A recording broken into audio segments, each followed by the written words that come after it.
नमस्कार, स्वागत है आप सभी का। मैं हूं कृतिका और देश का सबसे भरोसेमंद चैनल डीडी न्यूज पर लेकर हाजिर हूं आपका अपना पसंदीदा शो खबरों का सरपंच न्यूज पंच। और इस कार्यक्रम के जरिए हम आप तक हर रोज पहुंचाते हैं वो तमाम खबरें जिन पर रहती है हम सभी की नजर। और न्यूज पंच में सिर्फ खबर नहीं होती बल्कि होती है खबरों की पूरी पड़ताल, तथ्यों और आंकड़ों के जरिए आपको समझाते हैं हर एक बिंदु। साथ ही ग्राउंड जीरो पर मौजूद हमारी टीम से जानते हैं एक एक अपडेट। होती है हर खबर पर हमारी पैनी नजर। और आज न्यूज पंच के जरिए जिन प्रमुख खबरों पर रहेगी हमारी नजर, सबसे पहले करते हैं उन खबरों का रुख।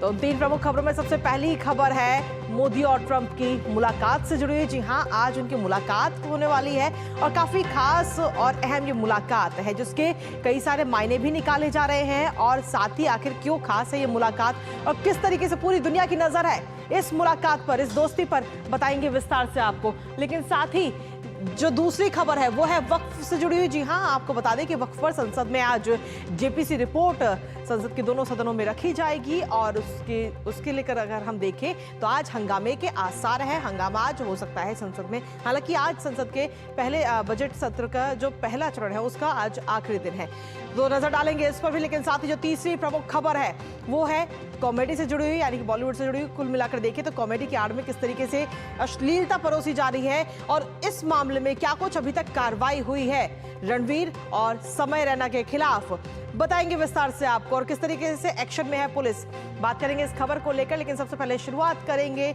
आज की प्रमुख खबर के साथ न्यूज पंच की।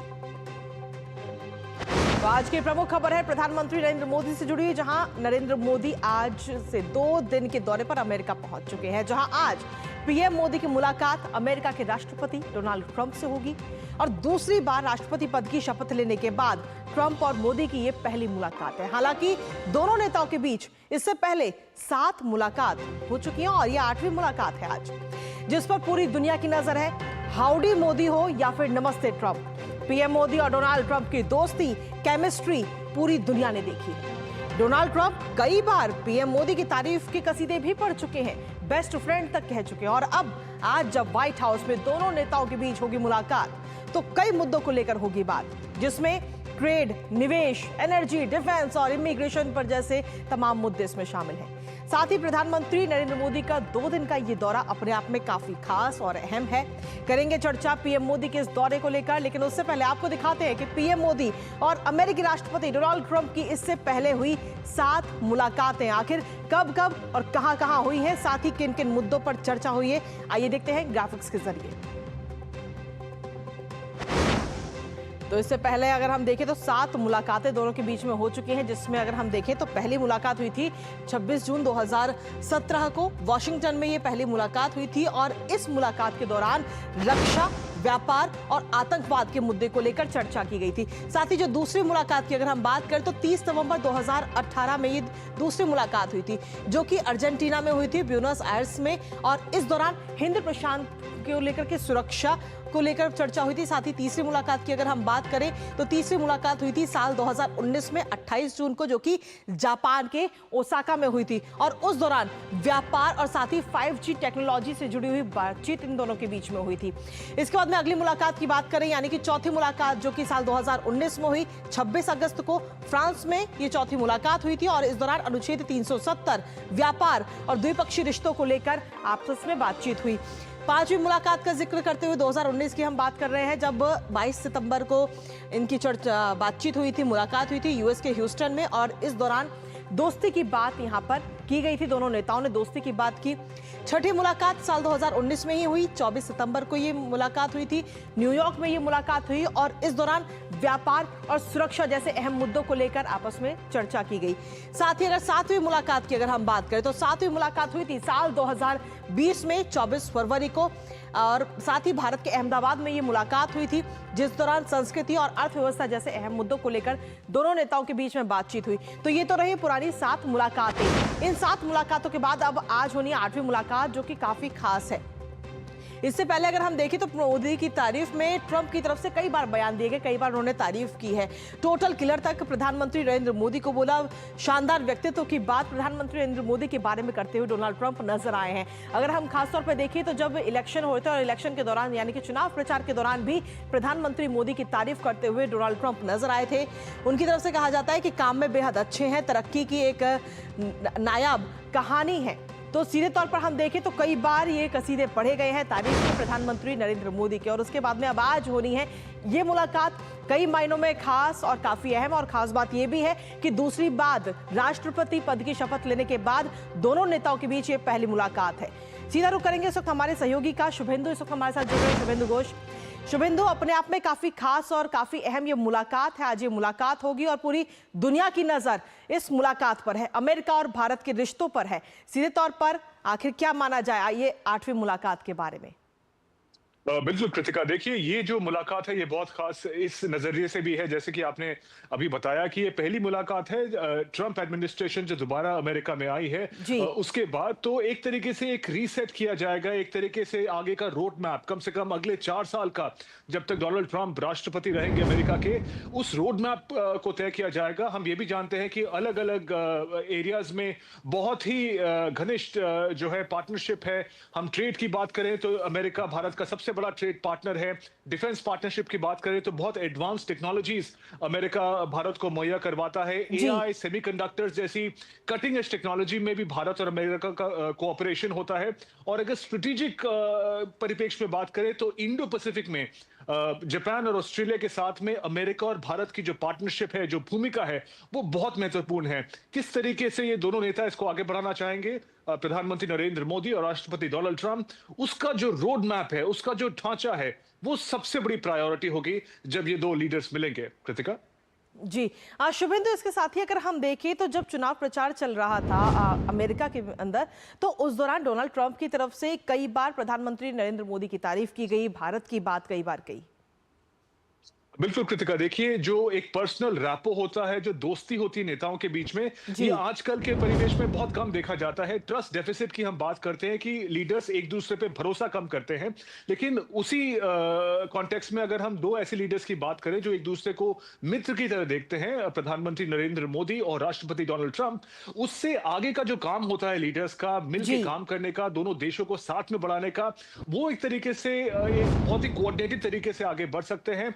भारत और अमेरिका हम जानते हैं कि आज के जियोपॉलिटिक्स में बहुत इंडिस्पेंसिबल पार्टनर हैं, अलग अलग एरियाज में उनकी पार्टनरशिप है। और जब दो लीडर्स जो हैं, हमने देखा है, हाउडी मोदी का आपने उदाहरण दिया, नमस्ते ट्रंप में हमने देखा किस तरीके से वो अहमदाबाद आए और लाखों की यहाँ पे जो तादाद में लोग आके उन्होंने उनका स्वागत किया।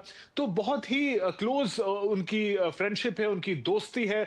और ये निर्णायक होता है जब दो बड़ी जो अर्थव्यवस्थाएं हैं, अमेरिका और भारत, जिनको आगे बढ़ के काम करना होता है। कॉम्प्लेक्सिटीज भी हैं इन रिलेशंस में। टैरिफ को लेके मैं आपको बताऊं, कंसर्न्स भी हैं भारत के पास, अमेरिका के भी कुछ अपनी प्रायोरिटीज हैं। लेकिन जब दोनों लीडर्स के बीच में जो डायनामिक्स होता है वो इस तरीके का पॉजिटिव होता है, तो काफी जो चैलेंजेस होते हैं उनको बड़ी मजबूती से डील किया जा सकता है। शुभेंदु, अगर हम देखें तो कई द्विपक्षीय मुलाकातें भी हैं और जिसमें सीधे तौर पर कई मुद्दों को लेकर चर्चा होगी, जैसे ट्रेड है, निवेश है, साथ ही इमिग्रेशन के मुद्दे पर भी चर्चा होनी संभव मानी जा रही है। बिल्कुल, ये बहुत एक रियल इश्यूज हैं कृतिका, जिनको कि देखना बहुत जरूरी होगा भारत और अमेरिका दोनों के लिए। ट्रेड की बात करें तो जैसे मैंने बताया कि अमेरिका भारत का सबसे बड़ा ट्रेडिंग पार्टनर है। करीब 129 बिलियन डॉलर का 2024 के फाइनेंशियल ईयर में हमने देखा ट्रेड हुआ, लेकिन इस ट्रेड में एक डेफिसिट भी है। ये भारत की तरफ इसका रुझान ज्यादा है, तो अमेरिका चाहेगा कि वो जो डेफिसिट है, जो गैप है ट्रेड में, उसको किसी तरीके से इक्वल किया जाए कि भारत और अमेरिका बराबरी के ट्रेडिंग पार्टनर बन सके। लेकिन इसमें हमें एक अपॉर्चुनिटी भी देखनी होगी कि काफी एरियाज जैसे कि एनर्जी है, जैसे कटिंग एज टेक्नोलॉजी है, डिफेंस की जो टेक्नोलॉजीज हैं, एडवांस वेपन सिस्टम है, उसकी किस तरीके से को प्रोडक्शन, को मैन्युफैक्चरिंग भारत में की जाए, हम वो टेक्नोलॉजी अमेरिका से भारत में ला पाए। इस तरीके से एक विन विन पार्टनरशिप की भी जो है एक भूमिका बनती है, जिसमें कि जो अमेरिका चाहता है कि वो अपनी टेक्नोलॉजी, अपने एडवांस सिस्टम्स को भारत जैसे मित्र देश के साथ बांट सके, और भारत को भी जो डिफेंस में प्रोग्रेस चाहिए वो इस स्ट्रैटेजी के जरिए हासिल कर सकता है। चलिए, फिलहाल बहुत बहुत शुक्रिया शुभेंदु, तमाम जानकारी और अपडेट्स हमारे साथ साझा करने के लिए। और इसी के साथ चलिए अब अगली महत्वपूर्ण खबर का रुख कर लेते हैं, जहां आपको बता दें कि वक्फ संशोधन बिल 2024 पर लंबे समय से मंथन चल रहा है। पिछले साल 8 अगस्त को वक्फ बिल पेश किया गया था, जिसके बाद इस पर संयुक्त संसदीय समिति यानी कि जेपीसी गठित की गई। समिति ने कई सारी बैठकें की, कई राज्यों का दौरा करके लोगों से मुलाकातें की, उनकी समस्याओं को जाना और तब जाकर तैयार की गई ये पूरी रिपोर्ट, जिसे आज लोकसभा और राज्यसभा में पटल पर रखा जाएगा।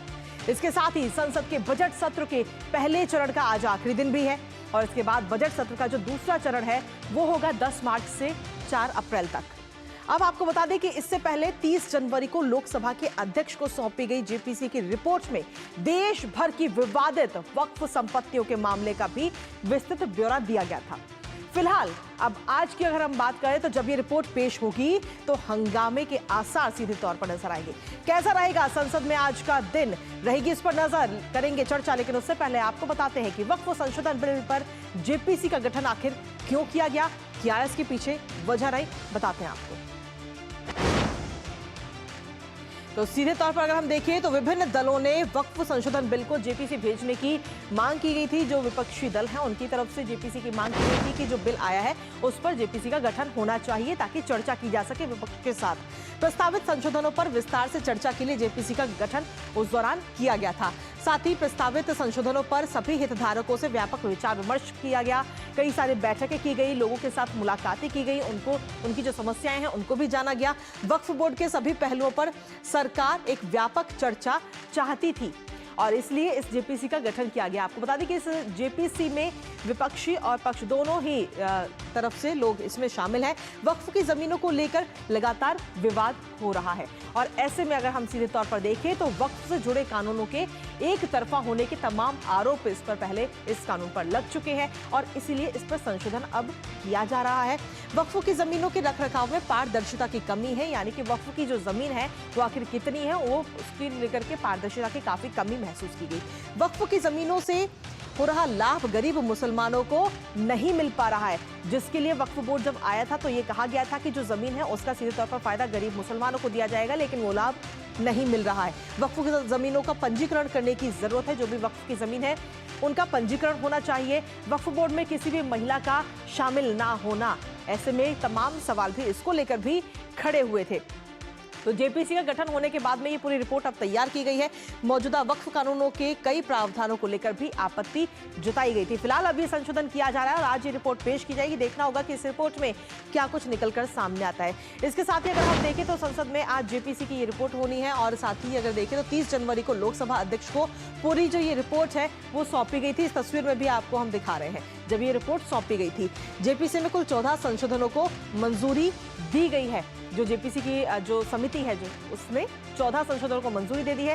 साथ ही कानून को और ज्यादा प्रभावी बनाना संशोधनों का उद्देश्य, जो ये पूरा कानून है उसको और ज्यादा प्रभावी बनाया जा सके।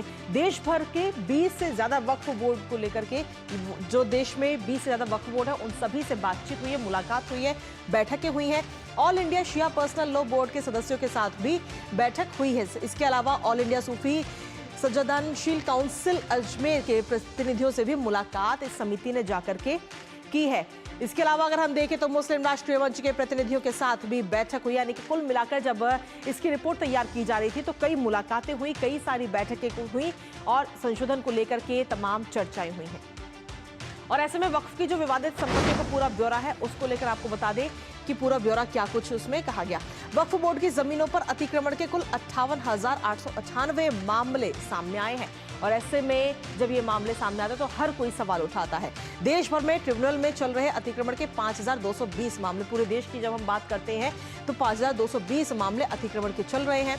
इसके अलावा संपत्ति को हड़पने के 1,340 मामले चल रहे हैं संपत्ति को हड़पने के लिए। इसके साथ ही अगर हम देखें तो वक्फ से संबंधित ट्रिब्यूनल में कुल 19,207 मुकदमे हैं जो इस वक्त चल रहे हैं। और साथ ही जमीन हड़पने और अतिक्रमण को मिलाकर अगर हम देखते हैं तो उसके कुल मिलाकर लगभग 6,560 मामले इस वक्त चल रहे हैं। तो ऐसे में जब जेपीसी को लेकर गठन हुआ और गठन के बाद में अब आज जब जेपीसी अपनी रिपोर्ट संसद के दोनों पटलों पर रखेगी तो देखना होगा कि इस रिपोर्ट में और क्या कुछ खास नजर आता है। हालांकि इस रिपोर्ट को लेकर के ये कहा जा रहा है कि आज संसद में हंगामा हो सकता है। आज का जो सत्र है काफी हंगामेदार रहने की उम्मीद है। इसी के साथ में जो अध्यक्ष समिति के जगदम्बिका पाल, उनकी तरफ से क्या कुछ कहा गया, एक बार वो सुनाते हैं, फिर करेंगे अपने संवाददाता का रुख। जेपीसी ने पूरे 6 महीने में बैठकें करके पूरे देश के राज्यों में टूर करके हमने रिपोर्ट प्रस्तुत की है। उस रिपोर्ट्स में जो हमारे सभी सदस्य हैं, जब हमने फाइनली रिपोर्ट तैयार किया तो क्लॉज बाय क्लॉज पे हमने अमेंडमेंट मांगा था और उसमें हमने उन अमेंडमेंट्स पे सभी पे एक क्लॉज बाय क्लॉज के अमेंडमेंट्स पे वोट कराया था और जो मेजॉरिटी से था उसको अमेंडमेंट्स को हमने अडॉप्ट किया और जो माइनॉरिटी में था उसको टर्न डाउन किया।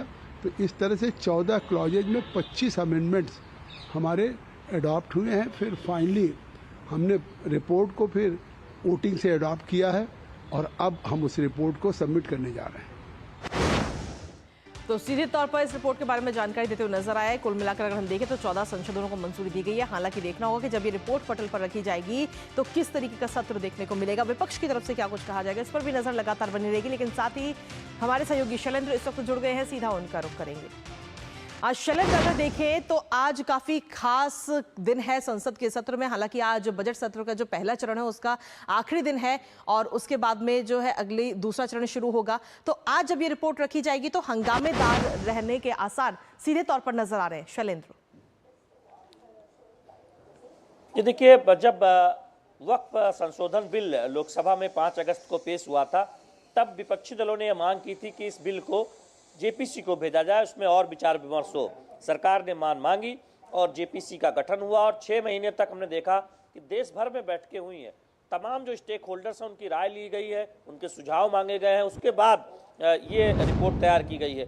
तो फिर कोई कारण नहीं बनता कि जेपीसी की ड्राफ्ट रिपोर्ट जब सदन के पटल पर रखी जाए उस वक्त कोई हंगामा हो। चूंकि एक और मौका मिलेगा जब बिल आएगा, इस रिपोर्ट को स्वीकार करने के बाद, उसके संशोधनों को, सुझावों को शामिल करने के बाद जब बिल आएगा तब उस पर चर्चा भी होगी, लोकसभा में भी और राज्यसभा में भी। तो विपक्ष जो बात कहना चाहता है वहां कह सकता है। ये जरूर है कि वो कुछ प्रस्तावों को लेकर, कुछ संशोधनों को लेकर उनकी अपनी आपत्ति है, वो जेपीसी के अंदर भी दिखा और जब बिल पेश हो रहा था तब भी दिखा। लेकिन रिपोर्ट पेश होने के वक्त हंगामा करना ये कतई उचित नहीं होगा। अब देखना होगा कि क्या कुछ विपक्ष की रणनीति रहती है, खासतौर पर जो कांग्रेस पार्टी और उनके जो सहयोगी दल हैं उनकी। चूंकि बहुत व्यापक विचार विमर्श के बाद ये रिपोर्ट जेपीसी की तैयार हुई है, बहुमत से मंजूर भी हुई है और आज सदन के पटल पर रखी जा रही है। जी शैलेंद्र, अगर हम देखें तो इन संशोधनों को लेकर के विपक्ष की तरफ से कई सारे आरोप भी लगते रहे हैं और ऐसे में अगर जो समिति के सदस्य हैं उनकी तरफ से भी कई सारी बातें निकलकर सामने आती हैं।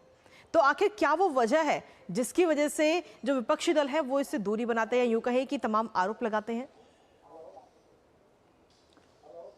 देखिए, जब भी कोई ऐसा सुधार आता है जो अल्पसंख्यकों को और अधिकार देना या फिर जो आधी आबादी है, मुस्लिम महिलाओं को उनको अधिकार देने से जुड़ा होता है, तब यह आरोप लगता है विपक्ष पर, कांग्रेस पर और उनके सहयोगी दलों पर कि वो तुष्टीकरण की राजनीति करते हैं। जब 3 तलाक को रोकने का बिल आया तब हमने देखा कि किस तरह से कांग्रेस पार्टी का रुख रहा, जबकि उस महिलाओं, जो मुस्लिम महिलाएं हैं, उनको एक उससे बहुत सम्बल मिला है।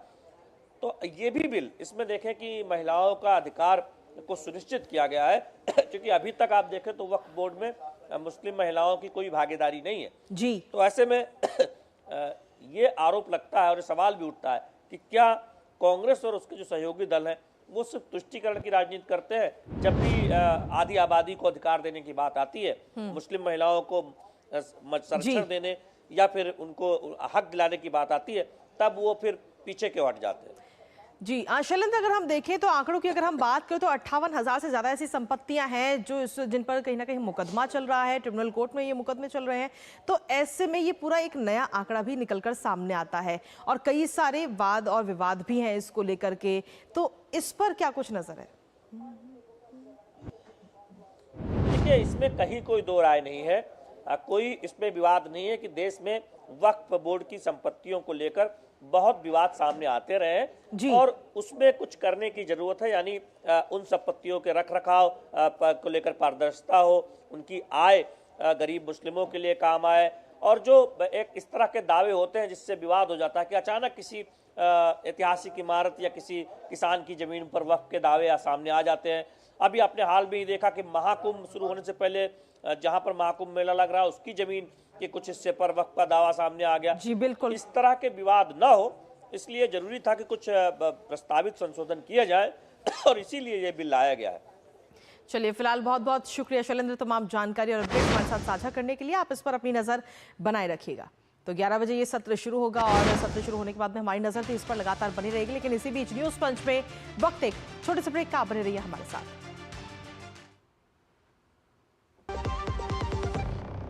जब धरती चीर कर निकलता है लोहे का पत्थर और मिलता है मोंगिया के जोश से, फिर तपता है, पिघलता है और बनता है फौलाद।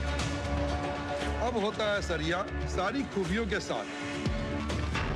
मोंगिया स्टील, मजबूत देश का मजबूत सरिया। हाय मॉम, फिर से शॉपिंग? बाबूजी, आपने इसे बिगाड़ के रखा। लिमिट में करो तो कुछ बुरा नहीं होता है। बिना लिमिट शॉपिंग करेगी आपके कार्ड पे ऐड ऑन जो है। मैंने तो कार्ड पे लिमिट सेट कर दिया। अच्छा, इसके फायदे ये हैं कि रिस्क कम हो जाता है और अगर फ्रॉड भी हुआ तो तुरंत बैंक को बोल दीजिए, नुकसान कम। दादू, नेक्स्ट टाइम ये pink dress. You are the limit. Limit तो सेट है। आरबीआई कहता है जानकार बनिए, सतर्क रहिए।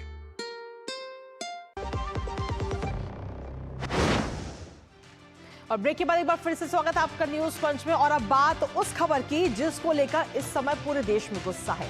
आम लोगों से लेकर सितारों तक के बीच काफी नाराजगी देखी जा रही है। सोशल मीडिया पर इस वक्त शो में मजाक के नाम पर जिस तरह से अश्लीलता परोसी गई, अभद्र टिप्पणी की गई, उस पर लगातार अब एक्शन भी लिया जा रहा है। यूट्यूबर रणवीर अलाहाबादिया और यूट्यूबर समय रैना पुलिस शिकंजा कसती नजर आ रही है इन दोनों पर ही। इसके साथ ही इस मामले में साइबर सेल ने इस शो से जुड़े हुए 30 लोगों के खिलाफ एफआईआर भी दर्ज की है। साथ ही कई लोगों से पूछताछ भी की जा रही है, बयान उनके लिए जा रहे हैं। और इस मामले में महाराष्ट्र पुलिस ने समय रैना को शो के 18 एपिसोड में आपत्तिजनक जो एपिसोड थे उनको तुरंत हटाने के लिए भी कहा था, जिसके बाद समय रैना ने सभी एपिसोड्स को हाइड कर दिया, यानी कि उनको प्राइवेट कर दिया गया है। उनके अलावा उन एपिसोड्स को और कोई नहीं देख सकता। हालांकि समय रैना और रणवीर अलाहाबादिया ने विवाद को बढ़ता हुआ देखने के बाद में माफी भी मांग ली है। पर सवाल यह है कि क्या इस शर्मनाक हरकत पर माफी मांग लेना काफी है या फिर बड़ा एक्शन होना चाहिए? करेंगे चर्चा, लेकिन उससे पहले आपको बताते हैं कि इस मामले में अब तक क्या कुछ कार्रवाई की गई है। एक नजर इस ग्राफिक्स पर। तो अश्लील कॉमेडी में को लेकर के किस तरीके से बवाल हुआ है और इस बवाल से कहीं ना कहीं जमीनी स्तर से लेकर के संसद तक तमाम सवाल उठे हैं। इस वक्त विवादों में है ये कॉमेडियन। शो है इंडियाज गॉट लेटेंट को लेकर के इस वक्त समय रैना बुरी तरीके से फंसते हुए नजर आ रहे हैं। और सिर्फ समय रैना नहीं बल्कि और कई सारे नाम इसमें शामिल है, जिसमें खास तौर पर रणवीर अलाहाबादिया का नाम इसमें आता है। अनिल कुमार पांडे की एफआईआर पर ये पूरा एक्शन देखने को मिल रहा है। लगातार शो से जो जुड़े हुए लोग हैं, जो वहां पर जजेस बनकर पहुंचे हैं, उनसे लगातार पूछताछ की जा रही है। महाराष्ट्र साइबर पुलिस ने ये पूरी कार्रवाई अब तक की है, एफआईआर इस पूरे मामले पर की गई है। इसके साथ ही अगर हम देखें तो समय रैना और रणवीर अलाहाबादिया पर ये एफआईआर दर्ज की गई है। इसके साथ ही अगर हम देखें तो कुल 30 लोगों का नाम इसमें शामिल है। और इन 30 में आपको दिखा रहे हैं कि जो गेस्ट इस वक्त तस्वीरों में आप देख पा रहे हैं, इस शो के ये मेहमान हैं, उन सभी का नाम इसमें शामिल है, जिसमें अपूर्वा मखीजा से भी 2 घंटे तक पूछताछ बीते कल की गई है। अपूर्वा मखीजा को लेकर भी कई सारे बयान उनके जो सामने आए हैं, उसको लेकर भी सोशल मीडिया पर काफी गुस्सा है। आशीष चंचलानी का भी बयान इस दौरान रिकॉर्ड किया गया, पुलिस की तरफ से ये बयान लिया गया है।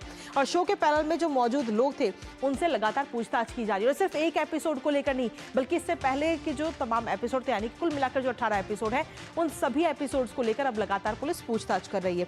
साइबर सेल में 30 लोगों के खिलाफ फिलहाल एफआईआर दर्ज की गई है। इस मामले की जांच में इस वक्त असम पुलिस भी जुटी है। जहां महाराष्ट्र पुलिस अपनी जांच कर रही है, लगातार पूछताछ कर रही है, बयान ले रही है, वहीं दूसरी तरफ असम पुलिस भी इस मामले में कार्रवाई कर रही है। साथ ही अगर हम देखें तो संसद तक सवाल उठ चुका है इस मजाक को लेकर। संसद की आईटी कमेटी अब नोटिस इस शो को लेकर के भेज सकती है। और साथ ही एनसीपीसीआर का इलाहाबादिया और समय रैना पर शिकंजा है। एनसीपीसीआर भी लगातार कार्रवाई करती हुई नजर आ रही है इन दोनों ही कॉमेडियन पर, लेकिन सवाल यह है कि क्या वाकई ये दोनों कॉमेडियन है अगर इस तरीके के मजाक करते हैं।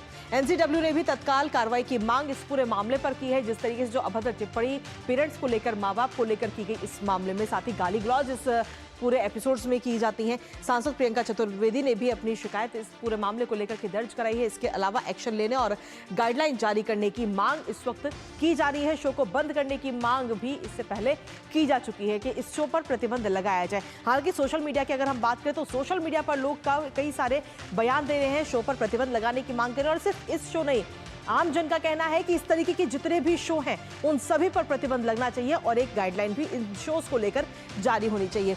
ऐसे में अगर हम देखें तो क्या मजाक वाकई ऐसा होता है, क्योंकि इनका कहना है कि हम तो सिर्फ मजाक कर रहे थे। वो आपको बता दें कि आखिर ये पूरा विवाद कब से शुरू हुआ, क्या विवाद है। इंडियाज गॉट टैलेंट एक शो है जिसमें इस तरीके का भद्दा मजाक किया गया, पेरेंट्स को लेकर बयानबाजी की गई, गाली गलौज की गई। कॉमेडियन समय रैना का ये पूरा कॉमेडी शो है। हालांकि कॉमेडी शो इसको दिया गया, लेकिन असल में ये अश्लीलता का शो नजर आता है। रणवीर इलाहाबादिया ने अश्लील मजाक इस दौरान किया था इस शो में, और उसके जो चंक्स है वो सोशल मीडिया पर काफी वायरल भी है। इस समय प्रतियोगी से अश्लील सवाल इस दौरान पूछा गया था रणवीर इलाहाबादिया की तरफ से, और पेरेंट्स को लेकर ये सवाल था जिसको लेकर अब तमाम गुस्सा आम जन में है। माता पिता और परिवार को लेकर बेहुदी बात की, भद्दा कमेंट किया, भद्दा मजाक ही किया गया, जिसको लेकर आम जनता से लेकर के इस वक्त जो तमाम सितारे हैं, यानी कुल मिलाकर हम देखें तो हर किसी के मन में इस वक्त गुस्सा है। गलियारों से लेकर के संसद तक ये पूरा मामला उछलता हुआ नजर आया। संसद में भी इसको लेकर सवाल किए गए। इसके अलावा सोशल मीडिया पर भी लोग जो हैं वो आग बबूला हो रहे हैं, अलग अलग अपनी अपनी प्रतिक्रियाएं रख रहे हैं, अपनी अपनी राय रख रहे हैं इन दोनों कॉमेडियंस को लेकर के। लेकिन सवाल ये है कि अगर क्या वाकई ऐसा मजाक होता है, इसे बेहुदापन जिस तरीके से किया गया, भद्दे कमेंट्स किए गए, क्या इसी को मजाक कहते हैं। विवाद को जब विवाद लगातार बढ़ता गया तो कहीं ना कहीं जो दोनों यूट्यूबर्स हैं या यूं कहें कि जो अश्लील इन्फ्लुएंसर्स हैं वो पीछे हटते हुए नजर आए, माफी मांगते हुए नजर आए और अश्लील हरकत करने के बाद में कहते हैं कि ये तो हमारा मजाक था। अपूर्वा ने शो में मां पर अश्लील बात की थी, गाली गलौज उस दौरान की गई थी। हालांकि कई सारे हमारे जो दर्शक हैं वो समझ भी रहे होंगे कि आखिर हम किस वीडियो की बात कर रहे हैं। तो ऐसे में फिलहाल सवाल यही है कि क्या वाकई कॉमेडी ऐसी होती है, ये जो अश्लील कॉमेडी की गई, आखिर इस पर लगाम कब लगेगी। माफी मांगना ही क्या एक सॉल्यूशन है या फिर इस पर आगे एक्शन भी होना चाहिए। आप हमें अपने जो राय है, अपने जवाब है वो ट्विटर के जरिए और साथ ही यूट्यूब के जरिए भी दे सकते हैं। लेकिन इसके साथ फिलहाल न्यूज पंच में मुझे और हमारी पूरी टीम को दीजिए अनुमति। 2 बजे फिर होगी आपसे मुलाकात कुछ और अहम और महत्वपूर्ण खबरों के साथ। तब तक के लिए नमस्कार।